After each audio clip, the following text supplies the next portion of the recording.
Olá, esta é mais uma edição do Sindepres Responde. A nossa convidada de hoje é Clarice Saito, consultora da IOB Sage. Clarice, muito obrigada pela sua presença conosco aqui hoje. Eu que agradeço, Cleide. Muito obrigada. Bom, esse programa é transmitido pela internet no site www.tvsindepres.org.br. Você que está nos assistindo, manda sua pergunta, dúvida, sugestão para o e-mail tv@sindepres.org.br. Clarice, para a gente começar aqui o nosso bate-papo de hoje, gostaria que você falasse um pouco sobre sua formação profissional, né? E falasse um pouco também sobre a consultoria IOB Sage. Certo. Eu sou formada em Direito, sou advogada especialista em Direito do Trabalho e Previdência pela Faculdade de Direito de São Bernardo do Campo. Atuo na IOB Sage como analista editorial e a IOB Sage, ela atua tanto nessa área editorial como na área de cursos, produtos papel, online, todos os tipos de mídia e também diversos cursos. Bom, hoje nós vamos falar sobre salário família e previdência social.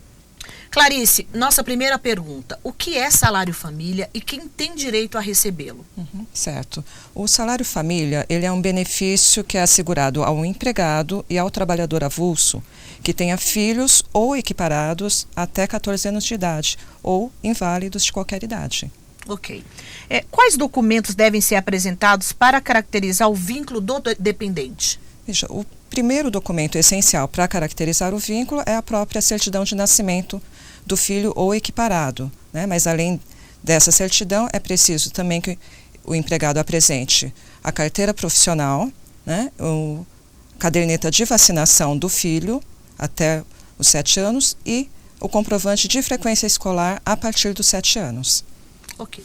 Clarice, qual é o valor pago por cota do salário família? Veja, existem 2 valores de cota de salário família, né? Existe o valor de R$ 37,18 caso o segurado tenha uma remuneração mensal de até R$ 725,02. O valor da segunda cota seria de R$ 26,20 caso o segurado tenha uma remuneração entre R$ 725,03 e até R$ 1.089,72. Ok. Qual o teto de remuneração mensal que torna o trabalhador apto a receber o salário família? O teto seria esse último valor que eu mencionei agora, né, de R$ 1.089,72. Clarice, o empregado deve apresentar algum documento ao empregador para continuar recebendo o salário família? Assim, veja, o atestado de vacinação e o comprovante de frequência escolar que eu mencionei, ele deve ser apresentado logo no início do recebimento do salário família, mas periodicamente esses 2 documentos eles têm que ser apresentados. O atestado de vacinação todo mês de novembro e o comprovante de frequência escolar sempre nos meses de maio e novembro de cada ano. Ok. Quais outros documentos o empregado deve apresentar à empresa para ter direito ao salário família? São os documentos que eu mencionei: carteira de trabalho, a certidão de nascimento, o comprovante de frequência escolar e a caderneta de vacinação. Ok, muito bom. Se o empregado não apresentar o atestado de vacinação obrigatória e a comprovação de frequência escolar do filho ou equiparado, o pagamento do salário família poderá ser suspenso? Sim, ele pode ser suspenso enquanto o empregado não apresentar esses documentos. Caso ele apresente e comprove que durante esse período em que o pagamento ficou suspenso, as vacinas foram regularmente aplicadas, o filho frequentou regularmente a escola, esse período pode ser pago retroativamente para o empregado. E como é feito o pagamento do salário família aos empregados, Clarice? Como é que é o procedimento? Para os empregados, ele é pago diretamente no salário, juntamente com o salário. Aí, posteriormente, o empregador reembolsa esse valor quando ele for recolher as suas contribuições. Ok. Você que está nos assistindo pode acompanhar a programação da TV Sindepres no seu computador ou smartphone pelo site www.tvsindepres.org.br. Agora você também pode baixar o aplicativo da TV Sindepress na sua Smart TV Samsung e ficar por dentro de todas as nossas entrevistas e esclarecer dúvidas sobre os direitos e deveres dos trabalhadores prestadores de serviços. Vamos para o intervalo e voltamos já já. Construída em frente ao mar, na Vila Tupi, na Praia da Enseada, a colônia de férias Bertioga tem capacidade para alojar 118 pessoas. São 36 quartos, com capacidade para 4 pessoas cada. Há ainda 2 quartos no térreo adaptados para deficientes físicos, com rampas de acesso. Todos os quartos são equipados com televisor, frigobar e ar-condicionado. Venha passar um momento de lazer com a sua família na colônia de férias Bertioga. Mais informações pelos telefones 0800 55 2623 ou DDD 11 3113 0500. Sindepress, www.sindepress.org.br. Voltamos com o Sindepress Responde, a nossa convidada, a Clarice Saito, consultora da IOB Sage. Hoje a gente está falando sobre salário família e previdência social. Clarice, no caso do empregado afastado em virtude de auxílio-doença, como será feito o pagamento do auxílio do salário família?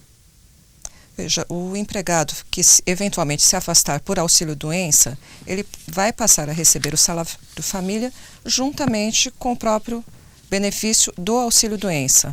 Agora, um esclarecimento que eu acho que seria útil é que no próprio mês do afastamento, ele ainda recebe o salário família juntamente com o seu saldo de salário pela empresa. E no mês do retorno, ainda que ele retorne no decorrer do mês, né, o salário família vai ser pago com o restante do auxílio-doença. Ok. Se o pai ou a mãe são segurados empregados, né? A qual deles deve ser pago o salário família do filho ou equiparado?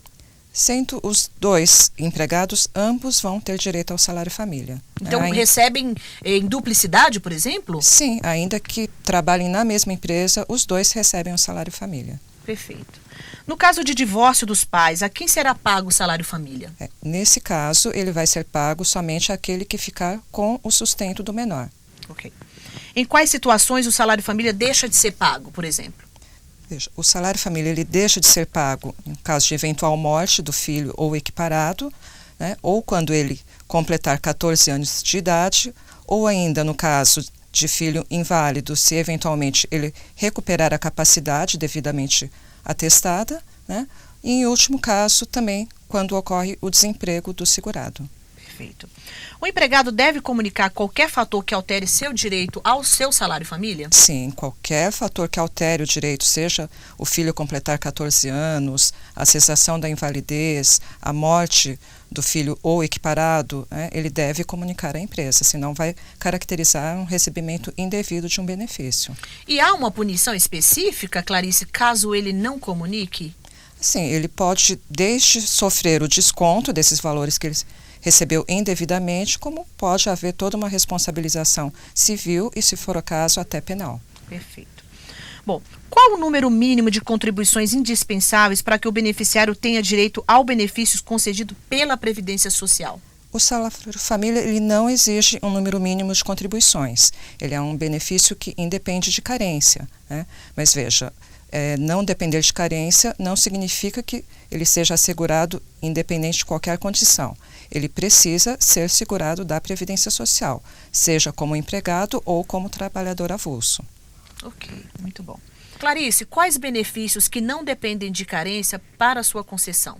Veja, são vários benefícios. O salário família, o auxílio acidente, auxílio doença e a aposentadoria por invalidez, caso sejam decorrentes de acidente de trabalho, o serviço social, reabilitação profissional, salário maternidade e a pensão por morte em caso de acidente de trabalho ou doença profissional. Ok. Nossa última pergunta hoje é a seguinte: em qual situação o trabalhador poderá contribuir para a Previdência Social de forma facultativa? Olha, como o próprio nome diz, né, o segurado facultativo é o segurado que não é obrigatório. os segurados obrigatórios seriam empregado, trabalhador avulso, contribuinte individual, segurado especial, empregada doméstica. Ele não se enquadrando em nenhuma dessas situações de ser um segurado obrigatório, ele pode contribuir como segurado facultativo. Exemplos comuns que nós temos de segurados facultativos é a dona de casa, que não tem uma renda própria, né? Então ela opta por fazer esse recolhimento para ter benefícios da Previdência Social. O estagiário, que também não é um segurado obrigatório, se esse período de estudante ele quiser recolher para efeito de benefícios, para contagem de tempo, também ele pode recolher como facultativo, e várias outras situações em que ele não possa contribuir como segurado obrigatório, ele pode contribuir como segurado facultativo. E para encerrar aqui o nosso programa de hoje, Clarice, a empregada gestante poderá ser transferida para outra função durante a sua gestação? Sim, ela pode, se a função que ela desenvolve atualmente está causando prejuízos à saúde dela, né? Isso devidamente comprovado por um parecer médico, pode ocasionar a ela a possibilidade de transferência para um outro serviço que não prejudique a sua gestação. E com a garantia que, assim que terminada a gestação, ela retornando ao trabalho, ela também retome a função que ela desempenhava anteriormente. Perfeito. Clarice, olha, a gente está chegando ao final do programa. Não sei se você tem alguma consideração final a fazer, fique à vontade. Assim, não, agradeço a oportunidade, a entrevista, e qualquer dúvida estou à disposição. Muito obrigada aqui pela sua presença mais uma vez com a gente, Clarice. Eu é que agradeço. Tá bom? A todos que nos assistiram, meu muito obrigada e um grande abraço. Até o próximo programa.